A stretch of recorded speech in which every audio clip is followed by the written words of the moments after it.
Next we will look at the disruptive innovation and the latest book, The Innovator's Guide to Growth, How to Put Disruptive Innovation to Work. Disruptive innovation was first written in 1996, 1997 by Clayton Christensen, and it has been one of my popular theories. And I'm going to explain it very, very briefly and make it the explanation also very, very populistic in a sense. But if you look at many, many products, they have one key attribute. For example, the computer, when you had these desktop computers, processing capacity was the key attribute, one key attribute. And if you work together with your customers and this technology was related to the key attribute, after 1 year you went to your customers and you asked, what do the customers want? More processing capacity, more of this attribute.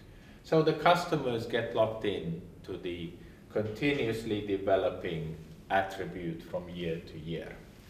So the idea of disruptive innovation, in a nutshell, do not provide your customer with better service, with better attribute. Provide your customer with poorer. So don't go towards better, don't continuously improve, but see what will happen if you provide poorer. One example which I have here is the book. The book, for example, is excellent as an interface. This is really lovely to read it like this. But then what is a poorer book? So go poorer in the attribute. Many would argue that the e-book is definitely poorer than the book. So e-book is poorer. Now what do you do next?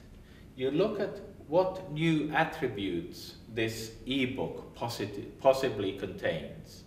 So for example, with an e-book, you can get a whole classroom of students to borrow the same book at the same time. This you cannot do with physical books because the library will run out of these books. You can access e-books anytime. So you're not limited to the amount the library is open. You can store any amount of these books onto your computer. So there are actually several new attributes which are very, very interesting. Then you pick one or two of these attributes, or pick one main one, and you find a customer segment which already finds this new attribute very, very interesting. So with the e-book, for example, the students in the classroom who want to borrow the same book at the same time. Together with them, you start developing the e-book with the new attribute. And maybe after 1, 2, 3, or 4 years, you have developed, because of developing technology, with the new attribute, you will find people using the old products jumping to the new product. And this is a disruptive innovation. Another example of disruptive innovation is teaching. We teach in a classroom. So what if I provide poorer teaching? I do not teach in a classroom, but I teach through a camera in a virtual environment.